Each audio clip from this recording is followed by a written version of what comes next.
الرجيم بسم الله الرحمن الرحيم قل يا عبادي الذين أسرفوا على أنفسهم لا تقنطوا من رحمة الله إن الله يغفر الذنوب جميعا إنه هو الغفور الرحيم وأنيبوا إلى ربكم وأسلموا له من قبل أن يأتيكم العذاب ثم لا تنصرون واتبعوا أحسن ما أنزل إليكم من ربكم من قبل أن يأتيكم العذاب بغتة وأنتم لا تشعرون أن تقول نفس يا حسرة على ما فرطت في جنب الله وإن كنت لمن الساخرين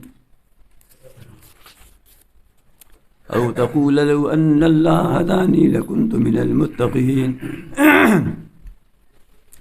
أو تقول حين ترى العذاب لو أن لي كرة فأكون من المحسنين بلى قد جاءتك آياتي فكذبت بها واستكبرت وكنت من الكافرين ويوم القيامة ترى الذين كذبوا على الله وجوههم مسودة أليس في جهنم مثوى للمتكبرين وينجي الله الذين اتقوا بمفازتهم لا يمسهم السوء ولا هم يحزنون الله خالق كل شيء وهو على كل شيء وكيل له مقاليد السماوات والأرض والذين كفروا بآيات الله أولئك هم الخاسرون قل أفغير الله تأمروني أعبد أيها الجاهلون ولقد أوحي إليك وإلى الذين من قبلك لئن أشركت ليحبطن عملك ولتكونن من الخاسرين بل الله فاعبد وكن من الشاكرين فما قدر الله حق قدره والأرض جميعا قبضته يوم القيامة والسماوات مطويات بيمينه سبحانه وتعالى عما يشركون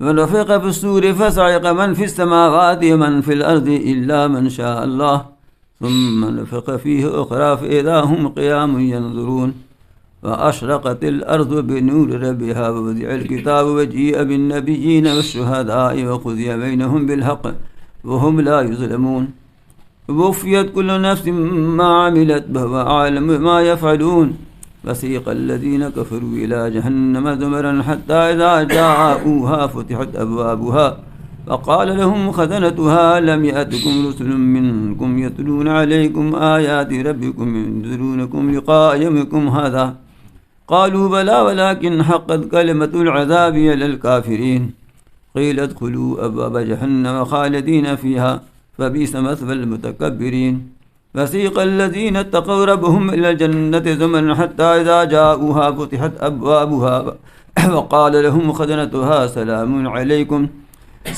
عليكم طبتم فادخلوها خالدين وقالوا الحمد لله الذي صدقنا وعده وأورثنا الأرض نتبوأ من الجنة حيث نشاء فنعم أجر العاملين وترى الملائكة حافين من حول العرش يسبحون بحمد ربهم وقضي بينهم بالحق وقيل الحمد لله رب العالمين صدق الله العلي العظيم وبلغ رسوله النبي الكريم ونحن على ذلك من الشاهدين والشاكرين. یہ سورہ زمر کی آیات ہیں اور ہم نے ختم سورت تک ہی تلاوت کر لیا ہے، اس لیے کہ مباحث تو اس میں زیادہ ہیں نہیں. اگر ہو سکا تو وہاں تک ترجمہ بھی ہو جائے گا، تفسیر بھی ہو جائے گی، ورنہ جہاں تک ہوگا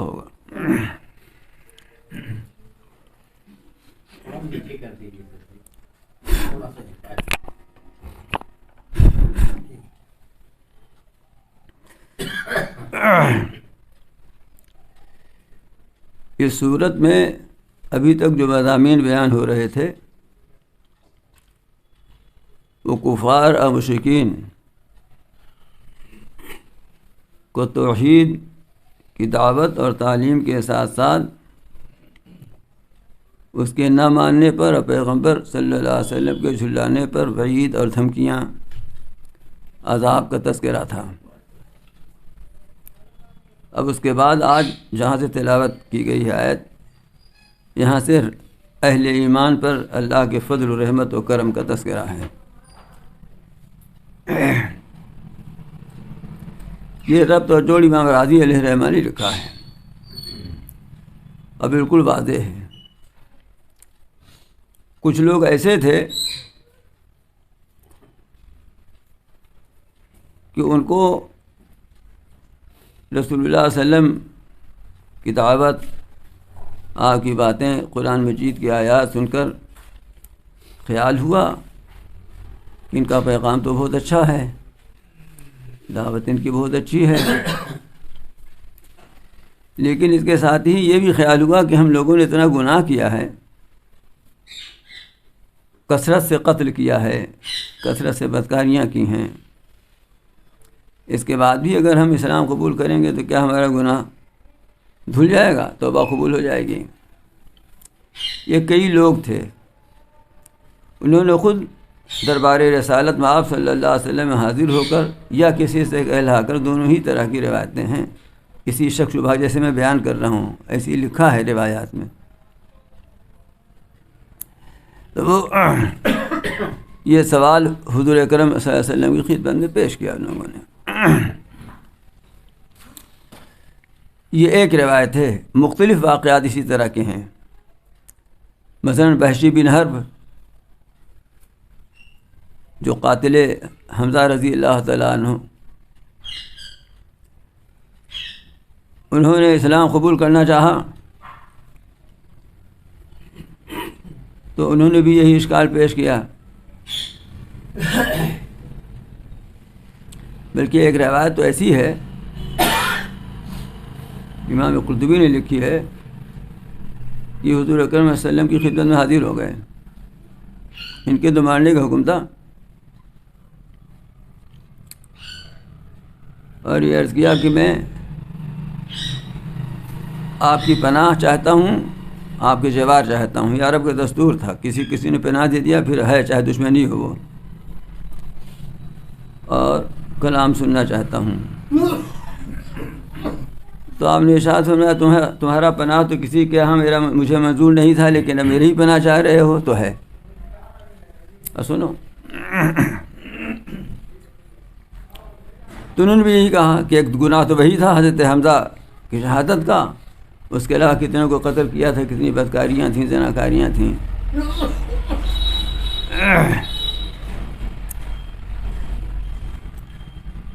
اسی طرح سے بعض رات کے اور بھی واقعات ہیں، ہو سکتا ہے یہ سارے واقعات ہو گئے ہوں تو یہ آیت نازل ہوئی، یہ آیت نازل ہو جاتی ہے، پھر اس کے بعد اسی طرح کے واقعات اب قیامت تک جو آتے رہیں گے سب اسی کے مصداق ہوتے چلے جائیں گے۔ دیکھیے کتنے بدمعاش لوگ ہیں، ہے نا؟ میرے پاس کا لفظ میں نے جان بوجھ کے استعمال کیا ہے، اس لیے کہ سب حافظ جی زیادہ سمجھتے ہیں، اور لوگ تو ہنستے بھی نہیں، بیچارے ہنس کے بتاتے تو ہیں کہ سمجھ گئے۔ الہ آباد میں بڑی آفت ہے کہ لوگ ہنسنے کے موقع میں ہنستے بھی نہیں ہیں۔ کیسے شریر لوگ تھے، ان کو خود اس بات کا احساس ہے کہ ہم نے اتنا گناہ کا ڈالا ہے، اور گناہ بھی کیسا، قتل، رہزنی، زنا، بدکاری، کہ ہماری توبہ کیا قبول ہوگی۔ ایسے لوگ، ایسے بندے اللہ تعالیٰ کیسے پیار کے ساتھ کہتے ہیں، قل، اے پیغمبر میرے کہہ دیجئے آپ، یا عبادی الذین اسرفوا علی انفسہم، اے میرے وہ بندو جنہوں نے اپنے اوپر زیادتی کی ہے، اے میرے وہ بندو جنہوں نے میرے اوپر زیادتی کی ہے۔ کبھی کبھی ماں بھی کہتی ہے کہ تم ہمارا منہ نہ دیکھنا نا، باپ بھی کہہ دیتا ہے، آگ کر دیتے ہیں لوگ، اگر شرعاً آگ کرنا جائز نہیں ہے، لیکن وہ ذات جو سب کچھ کا مالک ہے، خالق بھی ہے، وہ ایسے نالائق بندوں کو، جن کو اپنی نالائقی کا خود اقرار و اعتراف ہے، اپنی پیغمبر کی زبانی یہ اطلاع بھیج رہے ہیں ان کے پاس، اور اس انداز میں کہ میرے بندو وہ بندوں جنہوں نے اپنی جانوں پر زیادتی کی ہے گناہ کر کے. لا تقنطوا من رحمت اللہ، اللہ کی رحمت سے مایوس مت ہو. تصدق میں اپنے خدا کے جاؤں یہ پیار آتا ہے مجھ کو انشاء. تصدق میں اپنے خدا کے جاؤں یہ پیار آتا ہے مجھ کو انشاء. ادھر سے گناہ پہ ہم ادھر سے دم بدم عنایت.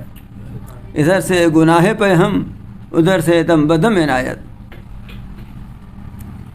آپ کہہ دیجئے کہ میرے بندو جنہوں نے اپنے اوپر زیادتی کی ہے کہ خود اعتراف جرم، اقرار قصور، ایسا کہ خود سمجھ رہے ہیں کہ ہم معاف کرنے کے لائق نہیں ہیں، معاف کیے جانے کے لائق نہیں ہیں، لیکن تم کس کی بارگاہ میں حاضر ہونے والے ہو؟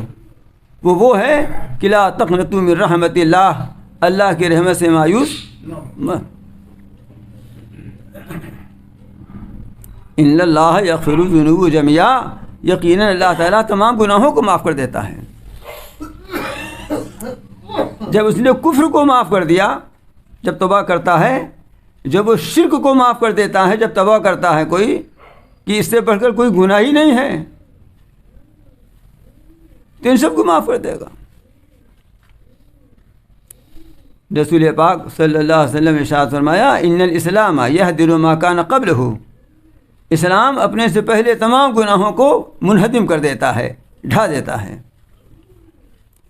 اس چہار دیواری میں، اس حریم ایمانی میں، اس حرم اسلام میں داخل ہو جاؤ، سب دھل جائے گا. ایک بات اور سن لیجیے، یہاں بھی بعض لوگ بعض ایسا ہو جاتا ہے بعض دفعہ کہ فلانی پارٹی جوائن کر لو، فلانے میں شامل ہو جاؤ، سب دھل جائے گا نا. لیکن فرق ہے دونوں میں. یہاں فلانی پارٹی میں جوائن کرنے کے بعد اس کی زندگی ویسی ہی رہتی ہے جیسے پہلے تھی. ایسا نہیں ہے کہ فلانی جماعت میں اور فلانے حریم میں داخل ہو گیا تو گناہ تو دھل گیا اس کے، لیکن اس کی زندگی سدھر گئی ہو.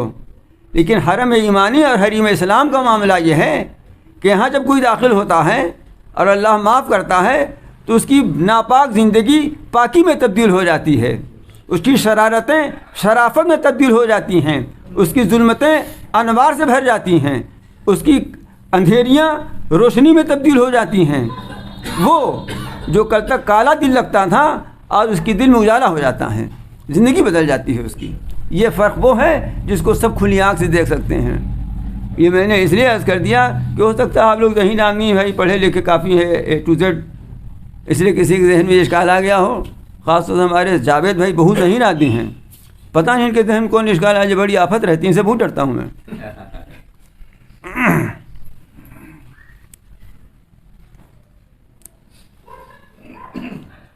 قل یا عبادی الذین اسرفوا علی انفسہم لا تقنطوا من رحمت اللہ ان اللہ یغفر الذنوب جميعا. اے پیغمبر صلی اللہ علیہ وسلم آپ کہہ دیجئے کہ میرے بندو جنہوں نے اپنے اوپر زیادتی کی ہے اللہ کی رحمت سے مایوس مت ہو، بے شک اللہ تعالیٰ تمام گناہوں کو، سب گناہوں کو معاف کر دیتا ہے. حضرت عبداللہ بن عمر فرماتے ہیں کہ یہ آیت قرآن مجید میں ہمارے لیے سب سے زیادہ امید افزا ہے، ہمارے لیے سب سے زیادہ. حضرت عمر فرماتے ہیں کہ اوسع، سب سے زیادہ وسیع اور کشادہ ہے یہ آیت.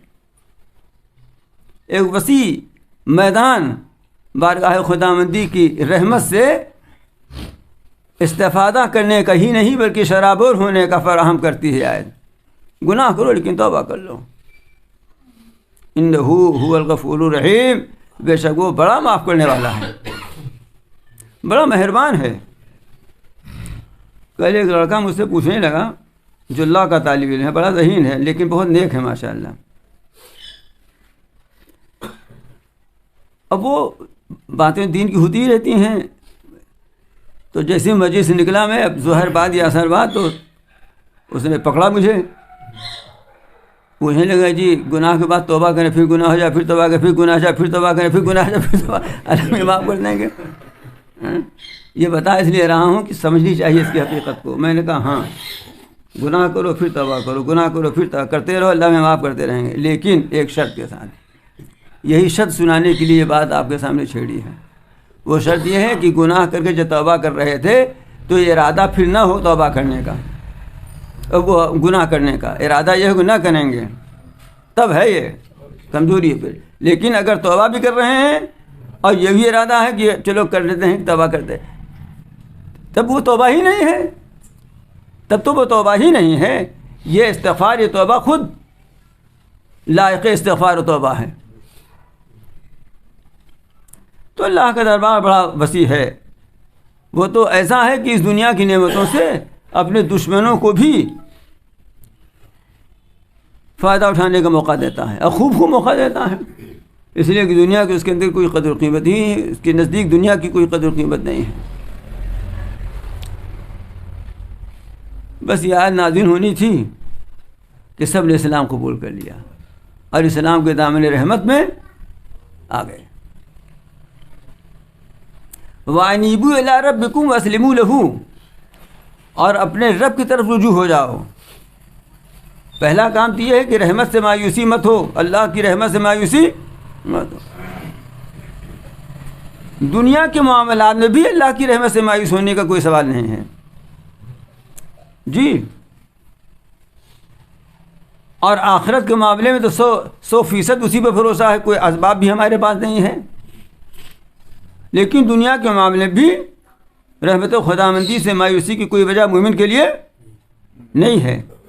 اور اللہ تعالیٰ کا فضل ہے یہ کہ آج بھی مسلمانوں میں 99% نہیں بلکہ 999 سے زیادہ ہی ایسا ہے کہ اس جہالت، اس بددینی میں بھی مسلمانوں میں ایسی مایوسی نہیں ہے۔ اسی واسطے خودکشی کے واقعات آپ یہاں کم ہوتے ہیں، ہے نا بات؟ خودکشی کے واقعات آپ کے یہاں وہیں ہوتے ہیں جہاں بالکل ہی اندھیرا ہے، ورنہ جہاں ذرا بھی اجالا ہے تو آپ یہاں خودکشی کے، اس لیے کہ اس کی بنیاد سراسر مایوسی اور نا امیدی کے اوپر ہے۔ اللہ تعالیٰ کے یہاں نا امیدی نہیں، مومن کے نزدیک نا امیدی کا کوئی سوال ہی نہیں پیدا ہوتا۔ اور اللہ میں دنیا میں دکھاتے بھی رہتے ہیں۔ ایک صاحب تھے سہارنپور میں، ہمارے حضرت مولانا اسد اللہ صاحب رحمۃ اللہ علیہ، جو ہم لوگوں کے سامنے زمانے میں ناظم تھے، حضرت تھانوی خلیل باد ہیں۔ حضرت بہت صاحب کشف بزرگ تھے، عجیب مستجاب الدعوات شخصیت تھی ان کی۔ اس ناچیز نے ان کی سیرت لکھی ہے، حالات پہ کتاب سیرت اسد کے نام سے دیوبند میں چھپی ہے۔ آتے تھے، دعا کراتے تھے، ان کے اولاد نہیں تھی کوئی، ارے قریب 60 سال کے ہو گئے۔ تو ایک دن حضرت نے فرمایا کہ میاں ان کا نام میں بھول رہا ہوں اس وقت، کیوں مایوس ہوتے ہو؟ اللہ دے گا۔ ارے کچھ دنوں کے بعد، مطلب اتنا وقت لگا جتنا دیر بچہ پیدا ہونے لگتا ہے، نہیں کہ ایک ہفتے میں ہو گیا، کچھ دنوں کے بعد ولادت ہو گئی جی۔ رحمت سے نا امیدی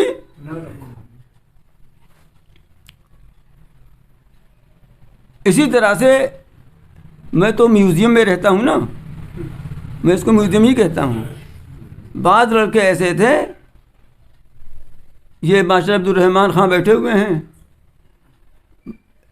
بعض لڑکے ایسے تھے کہ وہ، اب یہ آخری امتحان تھا، تقریباً مایوس ہو چکے تھے، آخری تھا، بس اس سوچا لا دے ہی دیتے ہیں، اتنا دن گیا یہ ہو ایک دے دیں، اسی میں ہو گئے، اسی میں ہو گئے۔ معلوم ہے بڑے افسر بن کے ریٹائر ہو گئے یا ریٹائر ہونے کے قریب ہیں۔ یہ دنیوی معاملات ہیں، اور جہاں تک دینی معاملات کا معاملہ ہے تو وہاں پر تو سراسر ہمیں یہی کرنا ہے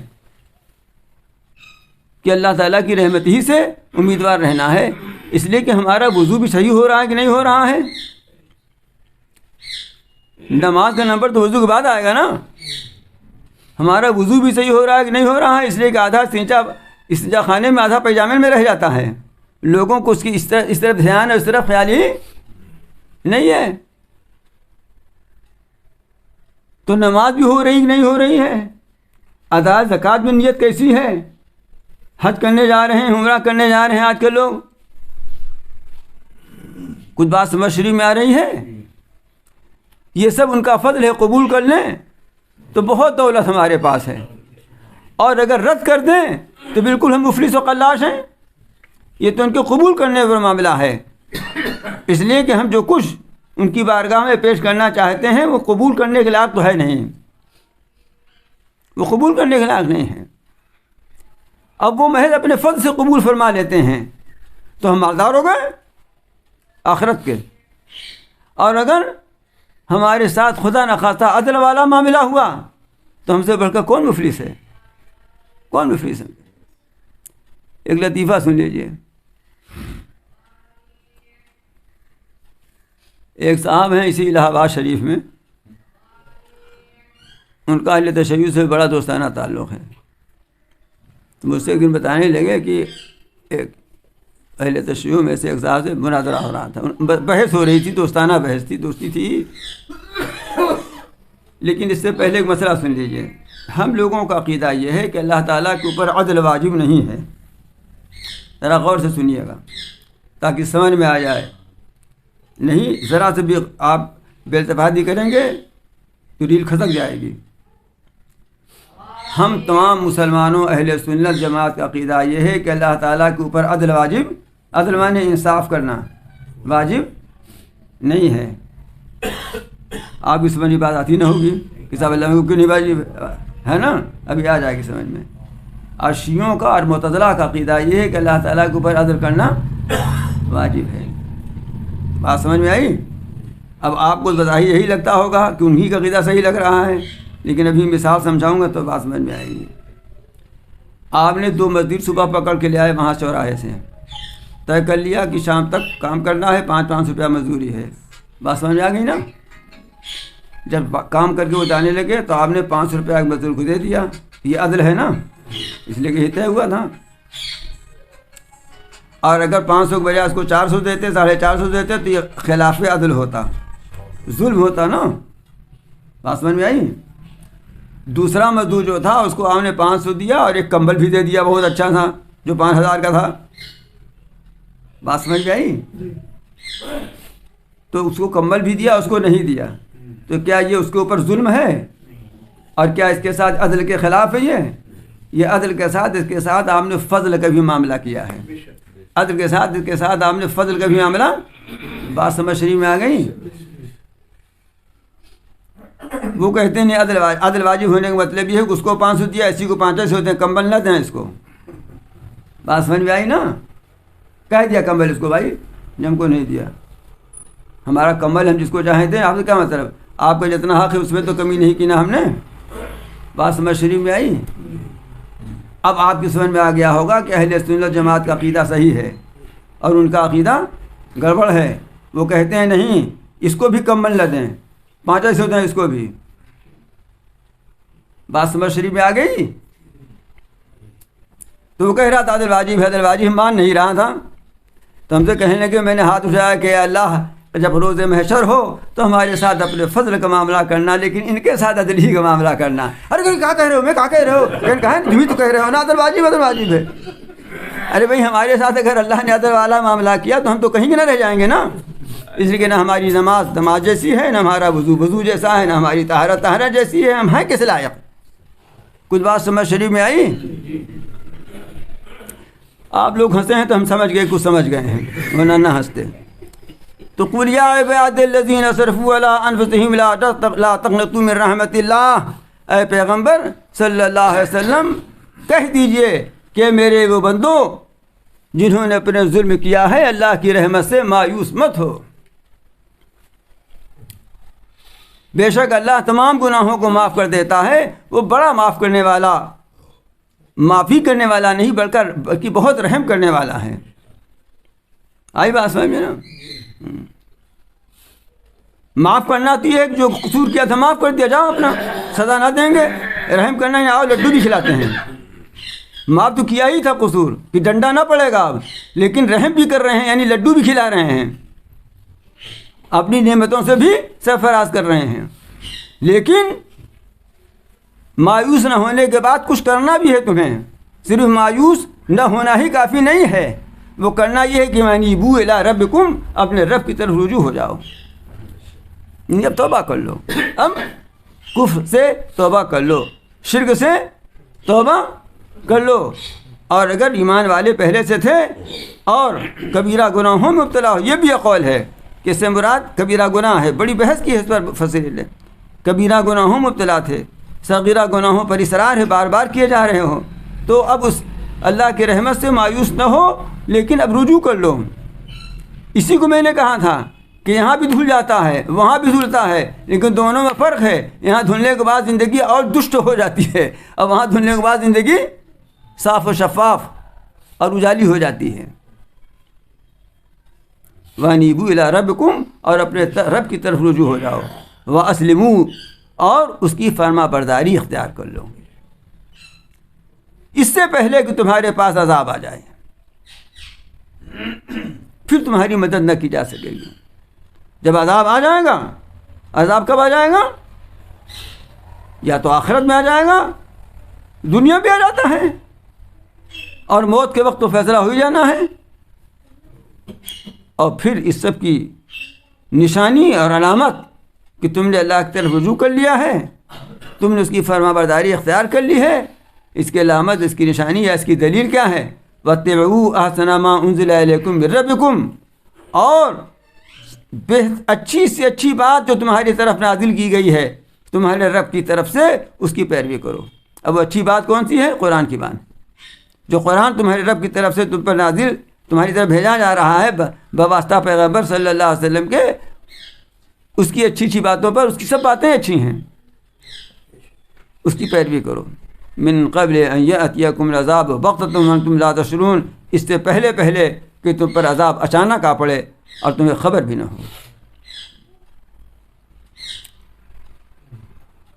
جی،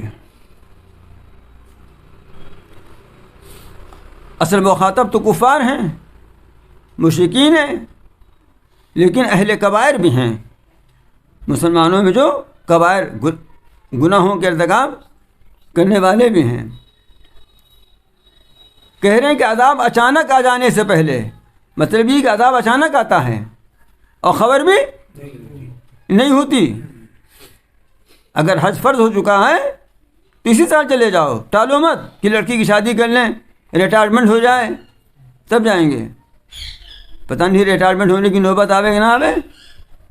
آج کل تو لونڈے ریٹائرمنٹ سے 2 دن پہلے باپ کا گلا دبا دیتے ہیں، مر جائے نوکری ہم کو مل جائے گی، لیکن خیر ابھی آپ کی برادری میں یہ نہیں ہے الحمدللہ،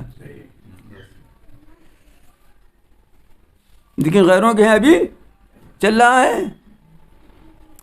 اب مرنے کے بعد چونکہ بیویوں کو نوکری ہی مل جاتی ہے، اگر اس لائق ہوئیں، نہیں پینشن ملتی ہی ہے، تو کھا کھا کے بیوہ عورتیں موٹی ہو رہی ہیں، وہ مناتے لگتی ہیں کہ اللہ میں مرا یہ تو ہم زیادہ چھٹی پاویں۔ میں ایسی تھوڑے آتا رہتا ہوں، ان آنکھوں سے کچھ دکھائی دیتا ہے تب کہتا ہوں۔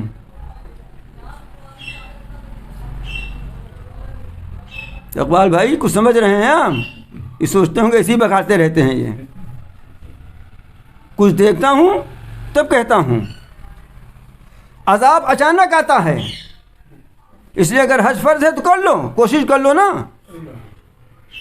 نہیں نام آئے گا تمہارا، تم نے اپنی تو کوشش کر لی، نہیں نام آئے گا لیکن تم نے اپنی کوشش کر لی نا۔ ہم کیا کریں؟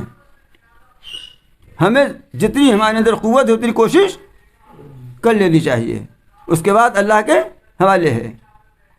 جیسے بزرگ تھے جیل میں بند ہو گئے بیچارے،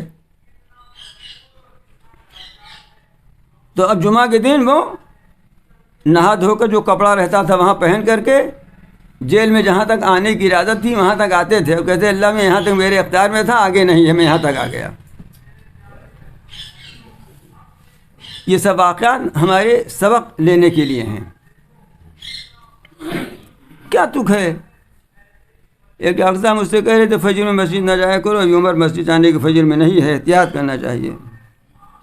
میں نے کہا اللہ میرے سوٹر بھی دے دیا ہے، گرم پیجامہ کرتا بھی دے دیا ہے، چادر شال بھی دے دی ہے گرم، اب اس کے بعد بھی ہم مسجد نہ جائیں، کہیں مر نہ جائیں تو یہ اللہ کی نعمت کی ناشکری نہیں ہے؟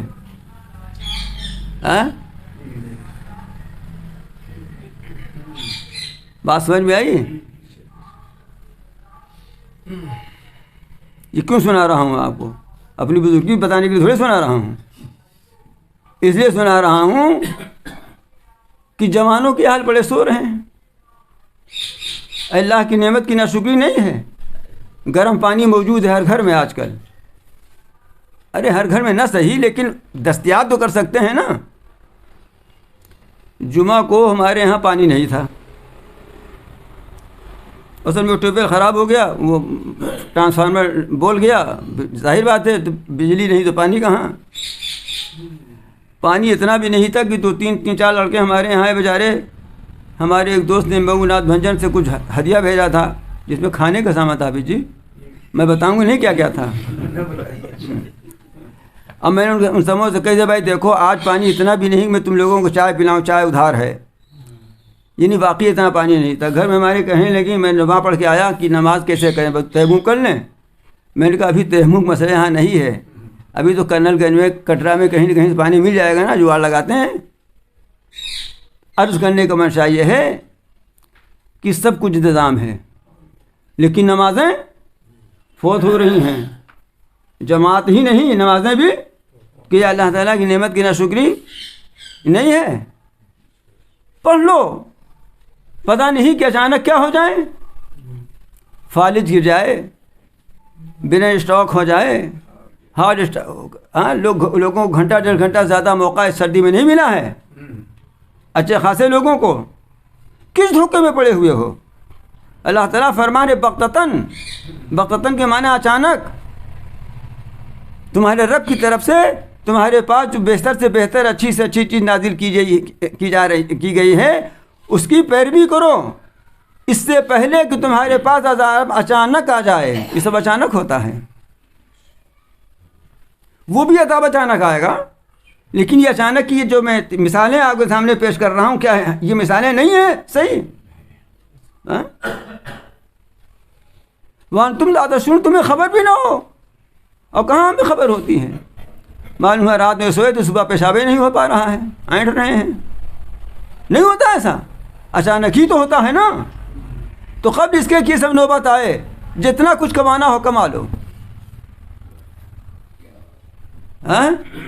دکاندار سیزن میں خوب کماتا ہے, چاہے جتنا بدلی مودی ہو, کہے گا اسی میں تو پرانا مال نکلے گا. کیوں اقبال بھائی, بدلی مودی بھی چھاتا ہوتا لگا کے پہنچ جائیں, پرانا مال نکالنا ہے. تو اسی میں کمال ہو نا, اسی میں زیادہ اجر ہے. اس لیے کہ الاجر بقدر المشقہ, بقدر مشقت اجر ملتا ہے. ان تقول نفس یا حضرت ما فرط فی جنب اللہ. اچانک عذاب آنے سے پہلے اس لیے پیروی کر لو کہ کہیں ایسا نہ ہو کوئی کل کو یہ کہنے لگے کہ ہائے حسرت, ہم نے اللہ تعالیٰ کی جناب بارگاہ میں جو کوتاہی کی اس پر. اور میں تو مذاق اڑانے والوں میں سے تھا. جب نبی اور رسول آیات خداوندی سنایا کرتے تھے تو میں مذاق اڑاتا تھا, مذاق کیا کرتا تھا. آج خود اپنی برادری میں یہ حال ہے کہ جب علماء اور مشائخ اہل حق احکام خداوندی سناتے ہیں تو سر کے اوپر سے بات اڑ جاتی ہے. تو کہیں ایسا نہ ہو کہ کوئی یہ حسرت کہے کہ ہائے ہائے حسرت کہ ہم نے اللہ کی بارگاہ میں کوتاہی کی. اس وقت سمجھ میں نہیں آیا میرے. یا یہ کہنے لگے کہ اگر اللہ نے مجھ کو بھی ہدایت دی ہوتی تو میں بھی متقی پرہیزگاروں میں سے ہو جاتا. ارے بھائی کیا کریں, ان کی تقدیر میں بزرگ بننا تھا, بزرگ بن گئے, متقی بن گئے, جنت میں مزہ مار رہے ہیں. ہماری مقدرے میں نہیں تھا. یعنی مقدر کو آپ الزام دینے لگے. یا یہ کہنے لگے کب جب عذاب دیکھ لے کہ اگر ایک دفعہ وسیع کا موقع اور مل جاتا تو میں بھی نیک لوگوں میں سے ہو جاتا. یہ تین باتیں اللہ تعالیٰ نے بیان کی ہیں کہ یہ تین باتیں کہیں جائیں گی. یہ تینوں باتیں ہو سکتا ہے ایک ہی کہے, ایک ہی جماعت کہے کہ پہلے وہ کہہ لے, پھر کچھ سوچا ووچا تو نے کہا نہیں تقدیروں کو الزام دے دو, پھر آخر میں جب دیکھا کہ عذاب آ ہی گیا ہے تو یہ کہنے لگا کہ موقع مل جاتا. یا ہو سکتا ہے کہ کوئی وہ بات کہے, کوئی یہ بات کہے, کوئی یہ بات کہے. دونوں احتمالات ہیں جیسا کہ علماء مفسرین نے لکھا ہے. تو اس نے جو یہ بات کہی تھی یا کہے گا کہ اللہ تعالیٰ نے اگر مجھے بھی ہدایت دی ہوتی تو میں بھی متقی بن جاتا. اس کا جواب اللہ تعالیٰ دے رہے ہیں, بلا قد جاءتک آیاتی فکذبت بها واستکبرت وکانت من الکافرین. ہاں ہدایت، میری آیتیں تمہارے پاس آئی جو تھیں، یہی تو ہدایت ہے، لیکن تم نے اس کو جھٹلایا. کیوں جھٹلایا؟ تم نے گھمنڈ کیا اور تم کافروں میں سے ہو گئے، کافروں میں شامل ہو گئے. اس کو دنیا بھی سمجھ سکتے ہیں. یہ جو خوشحال گھرانے کے لڑکے ہیں پتنگ اڑاتے رہتے ہیں، اگر کہا جائے کہ تمہارا فلاں ساتھی تو کہ دیکھو کتنا نمبر لایا، کامیاب ہو گیا، اور تم کو ہاں اس کے پاس جو ہے بالکل لیٹسٹ لیپ ٹاپ خرید کے دیے تھے نا، اور یہ نہیں دیکھتا کہ گاؤں کا وہ دیہاتی لڑکا جس کے گھر میں قاعدے کا بل بھی نہیں ہے اس نے ٹاپ کر لیا ہے. اس کے پاس لیپ ٹاپ کا صحیح اچھا خطا قلم بھی نہیں تھا کوئی قاعدے کا، اس کو نہیں دیکھتا ہے. تو میری آیات ہدایت تو تمہارے پاس آئی تھیں جن کی تمہیں تصدیق کر کے متقیوں میں شامل ہو جانا چاہیے تھا، لیکن تم نے یہ نہ کر کے ان کو جھٹلایا، جس کی بنیاد تکبر، گھمنڈ اور غرور تھا. اور یہی تکبر اور گھمنڈ اور غرور ہے جو کافروں مشرکوں کی بیماری حق تعالیٰ بیان کر رہے ہیں کہ آج ہمارے ایک بڑے طبقے میں ہے جو ان کو یہی تکبر ان کا، یہی غرور ان کا علماء کی اتباع سے، علماء کی مجلسوں میں جانے سے، بزرگوں کی خدمت میں حاضری سے روکتا ہے.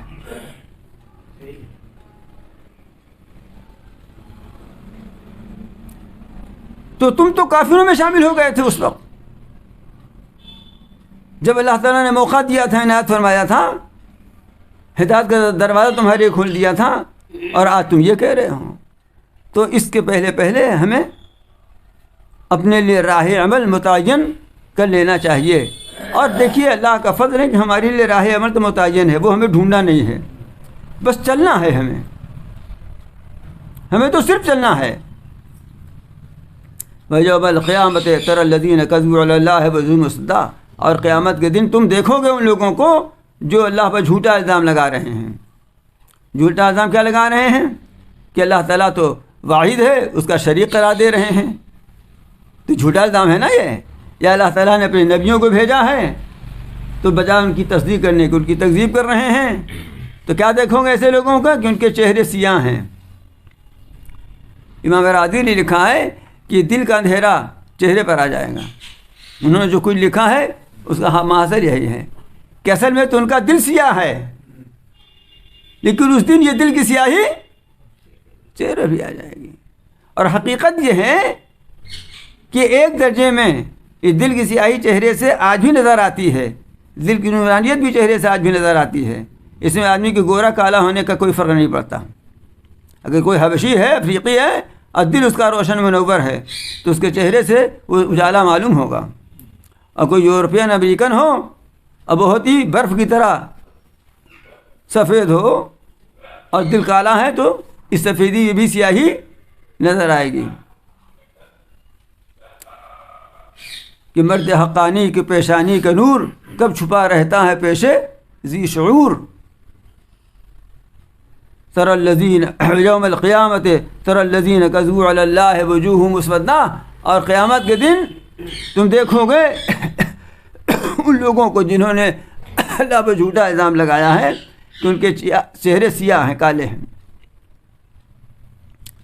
عجیب سیاہی ہوگی وہ. الیس فی جہنم مثوی للمتکبرین. کیا جہنم میں متکبروں کا ٹھکانہ نہیں ہے؟ یہ تکبر بہت بری چیز ہے. یہ تکبر اور غرور اور یہ گھمنڈ انسان کو کفر شرک مبتلا کر دیتا ہے. تکبر عزازیل آخار کرد بزندان لعنت گرفتار کرد. ابلیس کا نام عزازیل تھا. شیخ فرماتے ہیں کہ عزازیل کو تکبر نے رسوا کیا اور لعنت خداوندی کے قید خانے میں گرفتار کر دیا اس کو. ایسی چیز ہے یہ. اس لیے آدمی کو اپنے اس علاج کی فکر کرنی چاہیے، دیکھتے رہنا چاہیے کہ ہمارے اندر کبر و غرور تو نہیں ہے. اور بعض دفعہ اپنے سے نہیں سمجھ میں آتا اور اکثر نہیں سمجھ میں آتا، اسی لیے شیخ کی ضرورت پڑتی ہے. جیسے اپنے کو سمجھ میں نہیں آتا کیا کہ نیمونیا ہو گیا ہے کہ ملیریا ہے کہ کون سا بخار ہے یہ، تو ڈاکٹر کے پاس جاتا ہے. ایک ڈاکٹر کو بھی اگر ہو جائے تو وہ بھی دوسرے ڈاکٹر کے پاس جاتا ہے نا بات. تو اپنے کو نہیں سمجھ میں آئے گا کبر ہے غرور ہے کیا ہے یا نہیں ہے. اسی لیے شیخ کی ضرورت پڑتی ہے.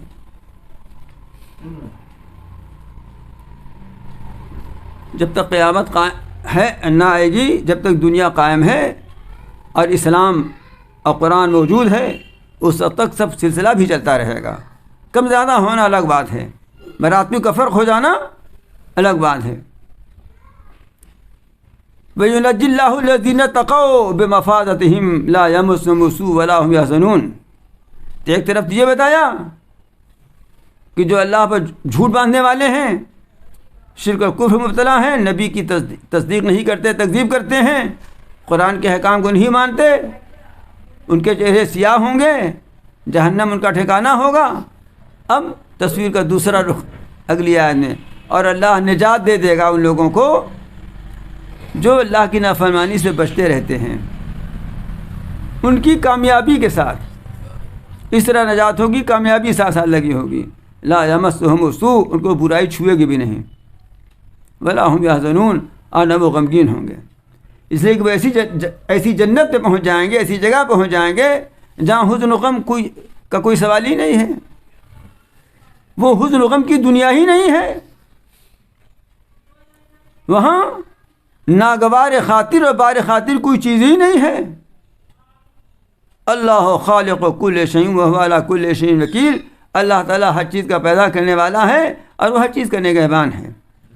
ایسا نہیں کہ پیدا کر کے چھوڑ دیا ہے نا. جیسے آپ کے 8 لڑکے اگر ہو گئے، ہو سکتا ہے ان میں کسی کو ہوں 8-10 لڑکے، میں کہہ نہیں سکتا. اب اس کے بعد ان کو خبریں نہیں لڑکے کہاں جا رہے ہیں، پڑوسی کے یہاں کود رہے ہیں کہ چوراہے پہ کیا کر رہے ہیں، اور کہیں لڑائی کر لیا، کہیں جھگڑا کر لیا، کہیں گلی ڈنڈا کھیل رہے ہیں، کوئی پڑھنے بھی گیا کہ نہیں گیا، کچھ خبریں نہیں ہیں، کچھ خبر نہیں. تو اللہ میاں کو اپنے اوپر قیاس مت کرو. وہ خالق کل شے بھی ہیں اور اللہ کل شیء وکیل بھی ہیں. سب پر ان کی نگہبانی کا عمل جاری ہے. لہو مقالید السماوات والارض، اور اس کے خزانے کا یہ عالم ہے کہ آسمانوں اور زمین کی کنجیاں اس کے پاس ہیں، اسی کی ہیں آسمانوں اور زمین کی کنجیاں. تو جس کی کنجی ہوگی خزانہ بھی اسی کو ہوگا نا. جس کی کنجی ہوگی خزانہ بھی اسی کو ہوگا. اور اگر مان لیجئے کوئی اپنی دکان کی کنجی کسی نوکر کو دے بھی دے تو کیا نوکر کو یہ اختیار ہے کہ جس کو چاہے اس پہ سے بانٹتا رہے؟ ہے نا. مشرکین اسی دھوکے میں پڑ گئے ہیں. اور بہت سے آپ کی برادری میں جو لوگ اس خیال کے ہو گئے ہیں وہ بھی اسی دھوکے میں ہیں کہ کچھ ان لوگوں کو بھی ہاتھ میں ایک آدھ کنجی ہے. اللہ میں کہتے ہیں ساری کنجیاں اسی کی ہیں اور خزانے اسی کے ہیں، لہذا جس کو چاہے گا جو عنایت فرمائے گا. انہوں نے برا کام کیا تھا تو ان کے لیے جہنم ہے. انہوں نے بچ بچ کر قدم اٹھایا، سہ کے رہے یہ، تو ان کے لیے جنت اور اس کی نعمتیں. والذین کفروا بآیات اللہ اولئک هم الخاسرون. اور جن لوگوں نے اللہ کی آیتوں کا انکار کیا یہی لوگ گھاٹے والے ہیں. گھاٹے میں یہی لوگ ہیں. کیوں؟ اس لیے کہ اللہ تعالیٰ نے تو صاف صاف سب بتا دیا، اس کے باوجود بھی ایمان کر نہیں دے رہے ہیں، تو خسارہ ان کا مقدر ہے. قُلْ أَفَغَيْرَ اللَّهِ تَأْمُرُونِّي أَعْبُدُ أَيُّهَا الْجَاهِلُونَ. اے پیغمبر صلی اللہ علیہ وسلم آپ کہہ دیجئے کہ جاہلو، کیا تم مجھے کہتے ہو کہ میں اللہ کے علاوہ کسی اور کی عبادت کروں؟ ایھا الجاہلون، جاہلو. جی قرآن کے پیرائے بیان میں دیکھیے تو بہت سخت لفظ ہے یہ. اے جاہلو، جو اپنے رب کو نہ پہچانے اس سے بڑھ کر جاہل کون ہوگا؟ جو اپنے رب کو نہ پہچانے اس سے بڑھ کر جاہل کون ہوگا؟ اس لیے فرمایا جا رہا ہے کہ آپ کہیے کہ جاہلو، کیا تم مجھے یہ کہتے ہو کہ میں اللہ کے علاوہ کسی اور کی عبادت کروں؟ حالانکہ آپ کی طرف ہے پیغمبر اور ان لوگوں کی طرف بھی جو آپ سے پہلے انبیاء آئے ہیں، یہ وحی کی گئی کہ اگر تم نے شرک کیا تو تمہارا سب کیا کرایا غارت ہو جائے گا اور تم خسارے والوں میں سے ہو جاؤ گے۔ جب پیغمبروں تک کوئی خطاب ہے تو دوسرے لوگ کس کھیت کے مولی ہیں؟ بل اللہ فاعبد وکن من الشاکرین، بلکہ اللہ ہی کی عبادت کیجیے اور شکر کرنے والوں میں تو ہو جائیے۔ یہ اللہ تعالیٰ کا شکر یہ ہے کہ اس کی عبادت کیجیے۔ شکر کا پہلا قدم یہ ہے کہ شرک کو چھوڑ کر توحید اختیار کر لے، کفر سے الگ ہو کر ایمان کے دامن سے وابستہ ہو جائے۔ شکر کا پہلا قدم ہے، اور ناشکری کا پہلا قدم یہی ہے کہ کفر اور شرک بے دینی اختیار کر لیں۔ وما قدر اللہ حق قدرہ، ان لوگوں نے اللہ کی قدر جیسا پہچانا چاہیے تو نہیں پہچانی، انہوں نے اللہ کی قدر نہیں کی جیسا کہ اس کی قدر کرنے کا حق تھا، اللہ کو پہچاننے کی کوشش نہیں کی جیسا کہ اس کو پہچاننے کا حق تھا۔ بتاتا ہوں میں تمہیں کہ وَالْأَرْضُ جَمِيعًا قَبْضَتُهُ يَوْمَ الْقِيَامَةِ وَالسَّمَاوَاتُ مَطْوِيَّاتٌ بِيَمِينِهِ، میں بتاتا ہوں، اور کون بتائے گا؟ وہ خود ہی بتائیں گے تبھی تو ہم جانیں گے۔ فرماتے ہیں زمین سب کی سب قیامت کے دن اس کی مٹھی میں ہوگی، اس کی مٹھی بھر، اور آسمان اس کے داہنے ہاتھ میں لپٹے ہوئے ہوں گے۔ ایک روایت میں آتا ہے کہ آپ ممبر پر تشریف فرماتے کھڑے تھے اور یہ آیت پڑھی، ممبر لرز گیا، ہمیں محسوس ہوا کہیں ممبر سمیت آپ نہ گر پڑیں۔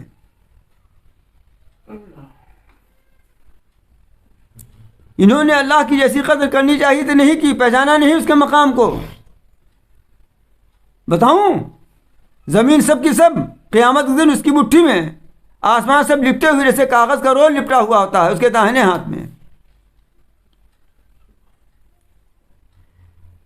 اللہ تعالیٰ تو جسم و جسمانیات سے پاک ہیں، اور مٹھی اور ہاتھ یہ سب جسم سے تعلق رہنے والی چیزیں ہیں، اس لیے سے کیا مراد ہے ہم نہیں جانتے۔ لیکن سلف کا عقیدہ یہی ہے کہ جو کچھ اس میں ہے وہ برحق ہے، کیا ہوگا کس طرح ہوگا ہم کچھ نہیں جانتے۔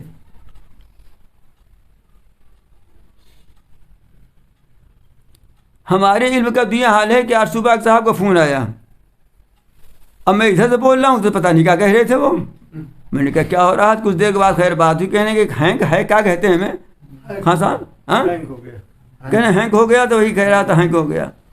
کہیں ہینک ہو گیا، ہینک کون سی بلا ہے؟ ان کو خبر نہیں ابھی تک ہے، کسی کو خبر؟ کہتے ہیں وہ ہمارے لڑکے خراب ہو گیا تھا تو اس میں جو کچھ بھرا تھا کتابیں وتابیں سب چوپٹ ہو گئی، سب ایک کوئی نہیں ملی، صاف کرایا سب، اس کو کچھ اس کا بھی کچھ نام ہے۔ اچھا چاہے جو ہو گیا ہو، لیکن ہوا نتیجہ یہ کہ جو کچھ اس میں بھرا تھا، کتنی کتابیں تھیں، کتنی معلومات تھی، کتنی تصریفات تھیں، سب ختم ہو گئی۔ بات سمجھ میں آئی؟ یہ ہمارے علم کا حال ہے۔ ابھی آپ کمسن ہیں، آپ نے دیکھا کیا ہے، آپ کمسن ہیں، آپ نے دیکھا کیا ہے اس معاملے میں کمسن، ویسے تو آپ سینئر سٹیزن ہیں۔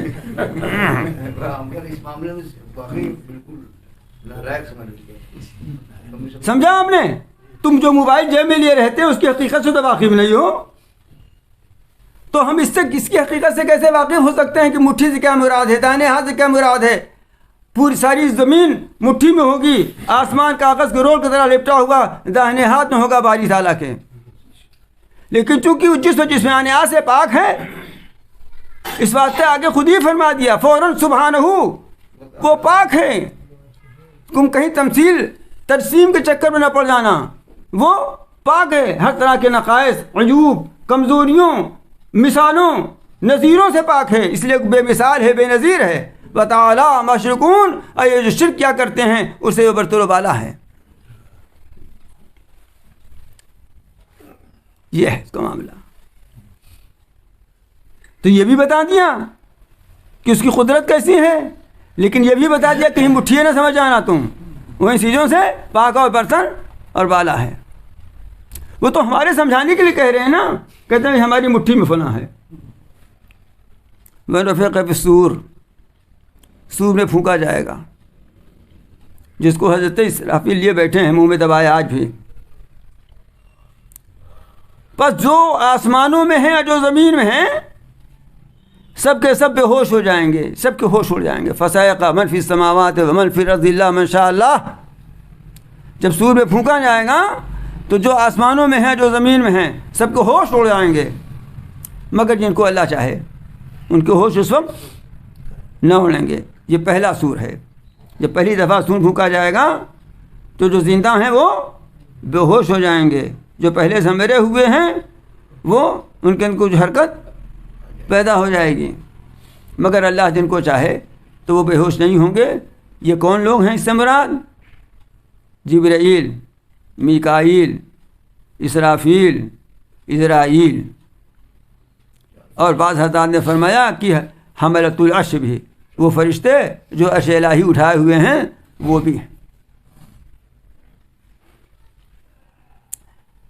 اور جب دوسری دفعہ سور پھونکا جائے گا ثم نفخ فیہ اخری، پھر جب اس میں دوبارہ سور پھونکا جائے گا فاذا ھم قیام ینظرون، تو اچانک وہ سب کھڑے ہو کر دیکھنے لگیں گے، بس کھٹاکھٹ کھٹاکھٹ۔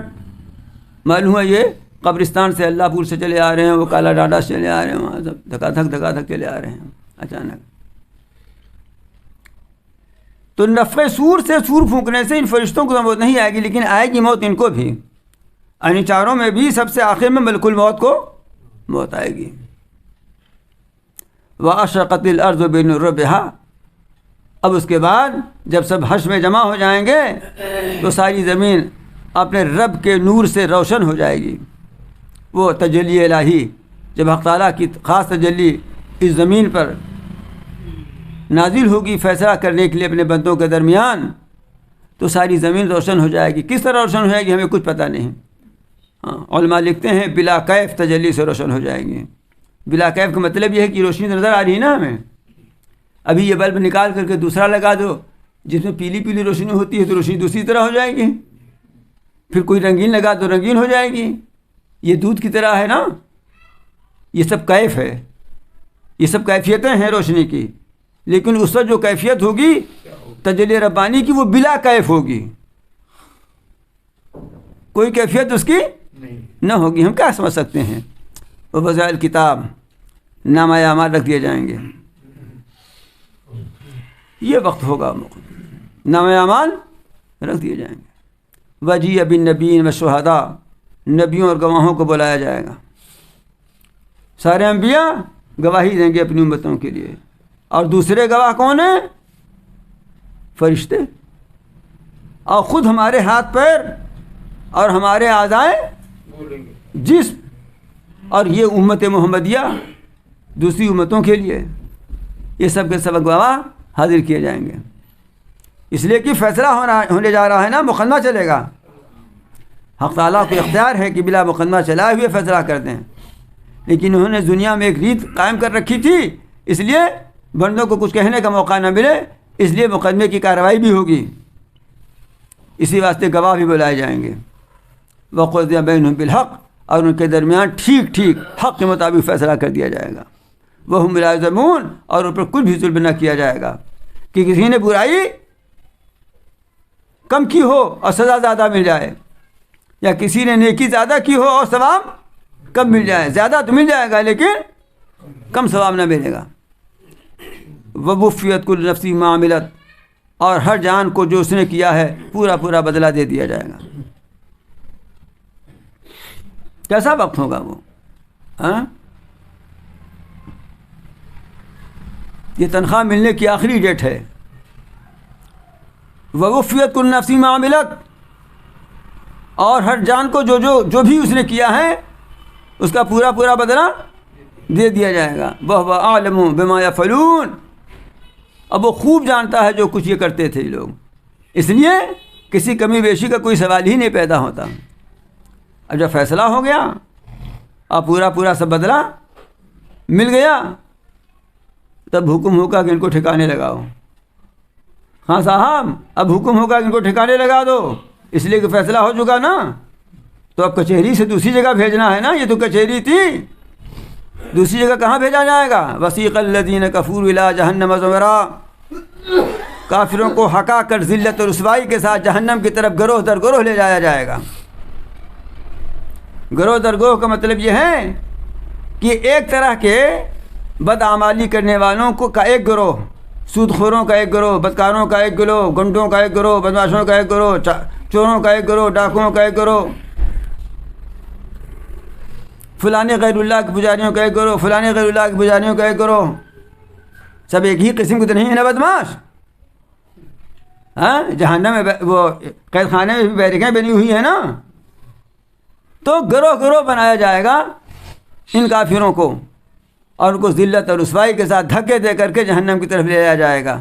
حتی اذا جاؤہا فتحت ابوابہا، یہاں تک کہ جب اس کے پاس آ جائیں گے وہ تو اس کے دروازے کھولے جائیں گے. پہلے پہنچ جائیں گے جہنم کے پاس.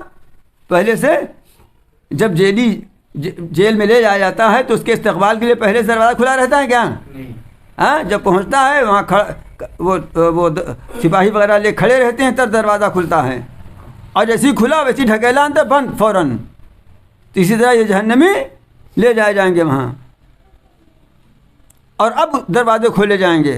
وقال لهم خزنتها لم يأتكم رسل منكم، وہاں جو داروغے جنت ہوں گے، جہنم ہوں گے، جہنم کے جو نگہباں فرشتے ہوں گے، وہ دیکھیں گے یہ بڑے بڑے مشاڑیے چلے آ رہے ہیں، بڑے ڈیل ڈول کے لوگ ہیں. یہ دیکھنے میں تو لگتا ہے کہ بڑے کھاتے پیتے لوگ تھے. تو ملامت کریں گے وہ ان کے اوپر، ملامت کے طور پر کہیں گے ان سے جہنم کے داروغے کہ کیا تمہارے پاس رسول تمہاری ہی برادری میں سے نہیں آئے تھے، جن کو تم جانتے تھے، پہچانتے تھے، ان کی بات سمجھتے تھے، ان سے پاتہ حاصل کرنا تمہارے لیے آسان تھا. ایسا نہیں کہ تم ایم پی کے تھے وہ انگریزی بولتے تھے، ہاں، یا تم بنگال کے تھے وہ تامل بولتے تھے. ایسا نہیں تھا، تمہاری برادری کے تھے، ان کو جانتے پہچانتے تھے. کیا تمہارے پاس آئے نہیں تھے؟ یتلون علیکم آیات ربکم، جو تمہیں تمہارے رب کی آیتیں پڑھ پڑھ سنایا کرتے تھے. وَيُنذِرُونَكُمْ لِقَاءَ يَوْمِكُمْ هَٰذَا، اور تم کو آج کا یہ دن پیش آنے سے ڈرایا کرتے تھے. کیا ایسا نہیں ہوا تھا؟ قالوا بلا، کہیں گے ہاں ہوا تو تھا، لیکن مقدر کی بات ہے، اللہ کے عذاب کی بات ثابت ہی ہو گئی کافروں پر. یہ کہتے ہیں اب اس کے سوا چارہ کار ہی کیا ہے؟ قیل ادخلوا ابواب جہنم، تو کہہ دیا جائے گا جہنم کے دروازے میں داخل ہو جاؤ، گھسو، خالدین فیہا، اس میں ہمیشہ رہو گے. فبئس مثوى المتکبرین، پس یہ متکبروں کا برا ٹھکانہ ہے.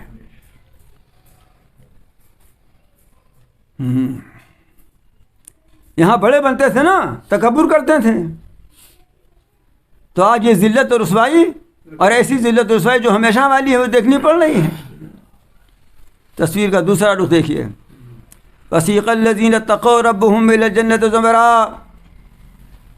اور جو اپنے رب سے ڈر ڈر کے رہتے تھے، بچ بچ کے چلتے تھے، ان کو لے جایا جائے گا جنت کی طرف گروہ در گروہ. ان کو بھی گروہ در گروہ لے جایا جائے گا، اس لیے کہ ان میں متقی ہیں. ہر متقی تقویٰ کے ایک ہی معیار پر نہیں تھا. کوئی 33% کا متقی تھا، کوئی 65% کا تھا، کوئی 75% کا تھا، کوئی 99% کا تھا، ہے نا. سب صحابہ تقویٰ ایک معیار کے، اس لیے ان کو بھی گروہ بنائے جائیں گے.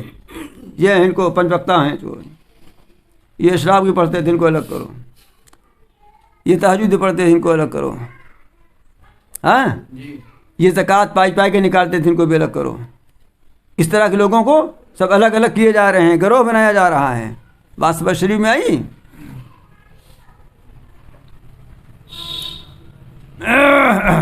یہ بزنس کلاس کے پیسنجر ہیں نا، اس لائن میں لگاؤ. یہ اکنامی کے پیسنجر ہے، اس میں لگاؤ. یہ فرسٹ کلاس اس میں ہوتا ہے نا. تو اسی طرح سے تقویٰ کے درجات ہیں، تو متقی اپنے تقویٰ کے درجات کے لحاظ سے گروہ گروہ بنائے جائیں گے. حتی اذا جاؤہا وفتحت ابوابہا، یہاں تک جب جنت کے پاس آ جائیں گے وہ، اس کے دروازے کھول دیے جائیں گے. کیا آپ نے کبھی ایسا دیکھا ہے کہ آپ کو خبر ہے کہ معزز مہمان آنے والے ہیں، تو آپ گھر میں بیٹھے ہیں، تالا بند کیے، جب مہمان آ جائیں گے کھٹکھٹائیں گے تو 15 منٹ کے بعد دروازہ کھولیے گا؟ استقبال کے لیے دروازہ کھلا رہتا ہے کہ فلاں حضرت تشریف لانے والے ہیں. اس لیے جنتیوں کے استقبال کیے جنت کا دروازہ پہلے سے کھلا ہوگا. جہنموں کی طرح نہیں ہوگا کہ پہنچ جائیں گے تب کھلے گا. جب جنتی جنت کے دروازے پہنچے ہوں گے تو اس کے دروازے کھلے ہوں گے. وقال لهم خزنتها سلام علیکم طبتم، اور جنت کے جو فرشتے ہیں داروغے وہ دیکھ کر کہیں گے کہ ہاں واہ جناب السلام علیکم السلام علیکم السلام علیکم، خوب مزے میں رہیے، خوب مزے میں رہے، تم خوب مزے میں ہیں، آپ خوب مزے میں.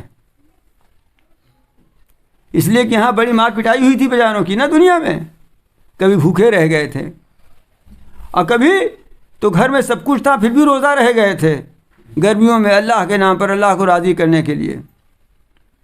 محنت کی کمائی میں سے نکال کر راہ خداوندی میں خرچ کیا تھا. طب تم آپ آ گئے، السلام علیکم، خوب مزے میں ہیں آپ، فادخلوها خالدین، آئیے تشریف لیے ہاں اور ہمیشہ ہمیشہ اس میں رہیے. اب یہاں سے جانا نہیں ہے کہ ہے تو 5 اسٹار ہوٹل لیکن 24 گھنٹے کے بعد نکلیے، ایسا نہیں. خالدین فیہا، اب اس میں ہمیشہ ہمیشہ رہیے. وقالوا الحمد للہ الذی صدقنا وعدہ. اب جنت میں داخل ہو رہے ہیں نا تو جنتی کہیں گے تمام تعریفیں، شکر ہے اس اللہ کا جس نے ہم سے اپنا وعدہ سچ کر دکھایا، جس نے ہم سے اپنا وعدہ جو کیا تھا آج سچا ہم پہ اپنی آنکھوں سے دیکھ رہے ہیں. وَأَوْرَثَنَا الْأَرْضَ، اور اس زمین جنت کا ہمیں مالک بنا دیا. نَتَبَوَّأُ مِنَ الْجَنَّةِ حَيْثُ نَشَاءُ، کہ ہم جنت میں جہاں چاہیں وہاں ٹھہریں. ہم جنت میں جو اپنی جنت ملی ہے اس جنت میں جہاں چاہیں وہاں رہیں. اور یہی نہیں بلکہ سیر تفریح بھی اجازت ہے کہ دوسری جنت میں بھی دوسرے دوست اور احباب سے ملنے کے لیے جہاں چاہیں وہاں چلے جائیں. جیسے عائشہ فرماتی ہیں کہ ایک صحابی دربار رسالت میں حاضر ہوئے، کہنے لگے اللہ کے رسول آپ سے اس قدر تعلق خاطر ہے، اتنی محبت ہے، میں کبھی کبھی انجانے میں گاڑھا بول جاتا ہوں، بعد میں خیال آتا ہے کہ نوجوان نسل بھی موجود ہے، خالی حافظ ریاضی صاحب نہیں ہے یہاں، تو آپ سے اتنی محبت ہے کہ گھر رہتا ہوں آپ کا خیال ہے، بھاگا آتا ہوں، آپ کے دیدار سے مشرف ہو جاتا ہوں. آج خیال آ گیا کہ ایک دن ہمیں بھی مرنا ہے، آپ بھی دنیا سے تشریف لے جائیں گے، تو آپ تو بڑے اونچے مقام پر رہیں گے اور ہم کو جو جنت ملی بھی تو جو جنت ملے وہیں رہیں گے، ہم تو کیسے دیکھیں گے آپ کو. تو آج نازل ہوئی نا اور خوشخبری سنا دی گئی، تو وہاں بھی سیر ہوگی، جنتی ایک دوسرے سے ملنے کے لیے جایا کریں گے. یہاں بھی ہوتا ہے کہ صاحب بہادر فرسٹ اے سی میں ہیں اور ان کے ساتھ جو خادم ملا ہے وہ بیچارہ سلیپر میں ہے نا. لیکن جب گاڑی اسٹیشن پہ رکتی ہے تو چائے لینے کے لیے جاتا ہے، وہ پلانے کے لیے تھوڑی دیر وہ بھی فرسٹ اے سی میں رہ لیتا ہے نا، دیکھ لیتا کیسی ہے یہ. اس دنیا بھی ہوتا ہے نا. تو وہاں بھی جن لوگوں نے خدمت کی ہوگی پیغمبر خدا صلی اللہ علیہ وسلم کی اور علماء حق کی، اپنے سے بڑے درجے کے متقیوں کی، وہ بھی ملاقات کے لیے جایا کریں گے. اور یہی نہیں بلکہ دوسری آیات سے یہ معلوم ہوتا ہے وَأَلْحَقْنَا بِهِمْ ذُرِّيَّتَهُمْ وَمَا أَلَتْنَاهُمْ مِنْ شَيْءٍ، کہ اگر باپ بڑے درجے پہنچ گیا اب بیوی بیٹے اور اولاد اور پوتے اور نواسے یہ سب نیچے درجے میں رہے لیکن مومن رہے تو مزہ نہیں آتا کہ ابا تو بڑے درجے میں ہیں اور لڑکے جو ہیں سب نیچے گھس پٹا رہے ہیں، آئے گا مزہ؟ اس کے الٹا ہو جائے تو کام چل جاتا ہے. ہم مجھے دیکھیے میرے بیٹے اور پوتے ہوتے ماشاء اللہ یہاں رہتے ہیں اور میں ایسی جگہ رہتا ہوں کہ بعض لوگ مجھ پر طنز کرتے ہیں. جیسے اقبال بھائی ہیں، حاجی تاجر وغیرہ ہیں، کہاں یہاں رہتے ہو؟ حافظ ریاض صاحب نے قسم کھائی کبھی نہ دیکھوں گا کہاں رہتے ہو تم، بالکل قسم کھا بیٹھے ہیں. لیکن آپ یہ بتائیے میں یہ سوچ کر کے اب یہ کیا جتنے ہیں سب یہ سوچ کر خوش ہوتے ہیں چلو لڑکے ہمارے آرام سے ہیں. کیوں نذیر بھائی؟ چلو لڑکے ہمارے آرام ہے نا. تو جنت میں بھی باپ دادا کو اچھی جگہ مل گئی لڑکے، تو اللہ تعالیٰ فرماتے ہیں وَأَلْحَقْنَا بِهِمْ ذُرِّيَّتَهُمْ، ارے جنت ان کو ہم نے بھیجا تو اس لیے تھوڑی بھیجا کہ اپنے لڑکوں کو غم کھاتے رہیں کہ وہ سب تھرڈ ڈویژن سلیپر میں ہیں. ہم ان کی ذریت کو ان کے ساتھ لاحق کر دیں گے، اپ گریڈ ہو جائے گا. اور ایسا نہیں ہوگا کہ ان کا درجہ ہم کم کر دیں گے. ایسا لاحق کرنے کا ایک مطلب یہ بھی تھا کہ ان کو فرسٹ سے سیکنڈ میں لے آویں، ان کو تھرڈ سے سیکنڈ میں بھیج دیں. نہیں، ڈائریکٹ اپ گریڈ ہو جائے گا. وَأَلْحَقْنَاهُمْ بِهِمْ ذُرِّيَّتَهُمْ، ہم ان کے ساتھ ان کی ذریت کو لاحق کر دیں گے. وَمَا أَلَتْنَاهُمْ مِنْ شَيْءٍ، اور ان میں کچھ کمی نہ کریں گے، اس لیے کہ ان کی دربار بڑی عالی ہے، ان کی دربار بہت عالی ہے.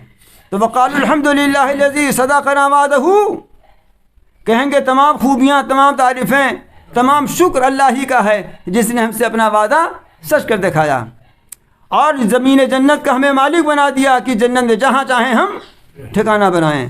فنعم اجر العاملین، یہ عمل کرنے والوں کا سب سے بہتر اجر ہے۔ یا تو اللہ تعالیٰ ہی یہ کہیں گے، یا فرشتے یہ کہیں گے، یا ہو سکتا ہے وہ جنتی ہی یہ کہیں۔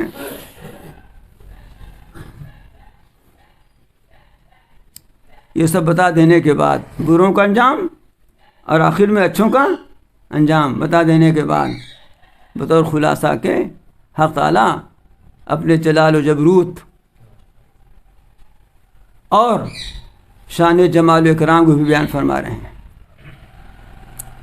اللہ تعالیٰ کی ایک شان شان جلال ہے اور ایک شان جمال ہے۔ وَتَرَى الْمَلَائِكَةَ حَافِينَ مِنْ حَوْلِ الْعَرْشِ، اور دیکھو گے تم فرشتوں کو کہ عرش کے ارد گرد گھیرے ہوئے ہیں۔ یسبحون بحمد ربہم، اپنے رب کی تعریف کے ساتھ تسبیح پڑھ رہے ہیں۔ وقضی بینہم بالحق، اور ان کے درمیان ٹھیک ٹھیک حق کے ساتھ فیصلہ کر دیا جائے گا، اور کہا جائے گا الحمدللہ رب العالمین، تمام خوبیاں، تمام تعریفیں اللہ کے لیے ہیں جو سارے جہانوں کا پالنہار اور پروردگار ہیں۔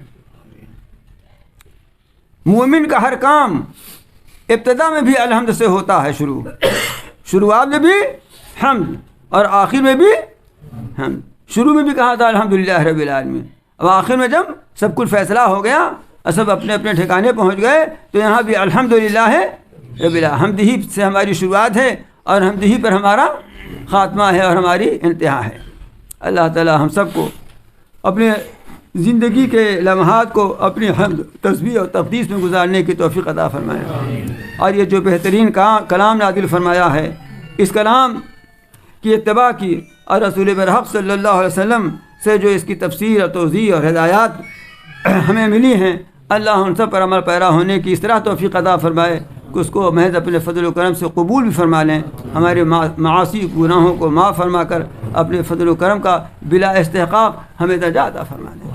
جو اختر بھائی رہتے تھے سی اے کر رہے تھے، چشمہ لگاتے ہیں 29 نمبر میں، ہاں کل انتقال ہو گیا، آج بچوں کے ساتھ بجے وہاں پر بستی میں ہی کرا دیجیے۔ دعا فرمائیے۔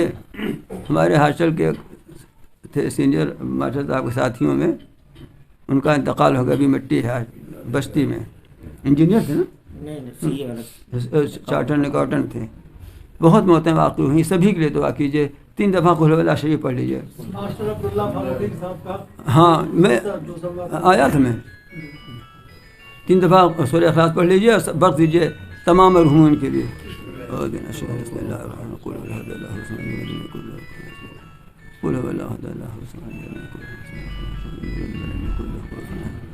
یا اللہ، ہم نے جو کچھ اس سنایا ہے اور اس مجلس میں جو نیک باتیں ہوئی ہیں، اس کا جو ثواب آپ نے ہم سب کو عطا فرمایا ہے، اسی طرح سے ہم نے سورہ اخلاص جو تلاوت کی ہے اس کا ثواب جو عطا فرمایا ہے، اللہ سب کو قبول فرما کر رسول پاک صلی اللہ علیہ وسلم کی روح پاک اس کا ثواب پہنچا کر کے ہم سب کے اپنے اپنے والدین کو اور ان مرحوم کو جن کا بھی نام ماسٹر عبدالرحمٰن صاحب نے بتایا، اب ماسٹر عبداللہ فاروقی صاحب اور عارف ندیم کیا بتا رہے صاحب، عارف ندیم صاحب، اسی طرح خصوصاً ہماری اس مجلس میں آنے والے جو حضرات اس دنیا سے رخصت ہو چکے ہیں شروع سے لے کر اب تک، اور تمام مومنین یا مومنات، مسلمین مسلمات کو اس کا ثواب پہنچا کر یا اللہ اپنے فضل و کرم کا ان کے ساتھ معاملہ فرمائیے۔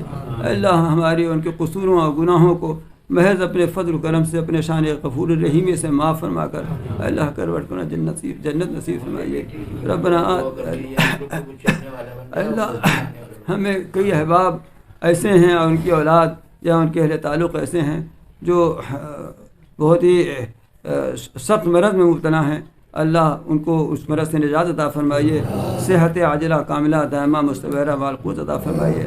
اللہ ہر طرح کی بیماریوں سے اللہ شفا یابی نصیب فرمائیے۔ ربنا آتنا فی الدنیا حسنۃ وفی الآخرۃ حسنۃ وقنا عذاب النار۔ اللهم انا نسألك العفو والعافیة فی الدنیا والآخرہ۔ اللهم انا نسألك العفو والعافیة فی دیننا ودنیانا واہلنا ومالنا۔ اللهم استر عوراتنا وامن روعاتنا۔ اللهم انا نجعلك في نحورهم ونعوذ بك من شرورهم۔ اللهم لا تسلط علينا من الرحمة اللهم أذب الكفرة وألقي في قلوبهم خالبنا كلمتهم وأنزل عليهم رجزك وعذابك اللهم لا تدع لنا ذنبا إلا غفرته ولا هما إلا فرجته ولا دينا إلا قضيته ولا حاجة من حوائج الدنيا والآخرة إلا قضيتها يا أرحم الراحمين اللهم افتح لنا أبواب رحمتك وسهل لنا أبواب رزقك اللهم زدنا ولا تنقصنا وأكرمنا ولا تهنا وعاتنا ولا تحرمنا وآثرنا ولا تؤثر علينا وأرزنا وزلنا اللهم حسن عاقبتنا في الأمور كلها واجرنا من خزي الدنيا وعذاب الآخرة اللهم اعنا على ذكرك وشفاعتك يا حي يا قيوم برحمتك نستغيث أصلح لنا شأننا كله يا حي يا قيوم برحمتك نستغيث أصلح لنا شأننا كله يا حي يا قيوم برحمتك نستغيث أصلح لنا شأننا كله يا ذا الجلال والإكرام يا ذا الجلال والإكرام يا الإكرام ربنا تقبل منا إنك أنت السميع العليم صلى الله تعالى على خلقه محمد وآله وأصحابه أجمعين برحمتك يا أرحم الراحمين.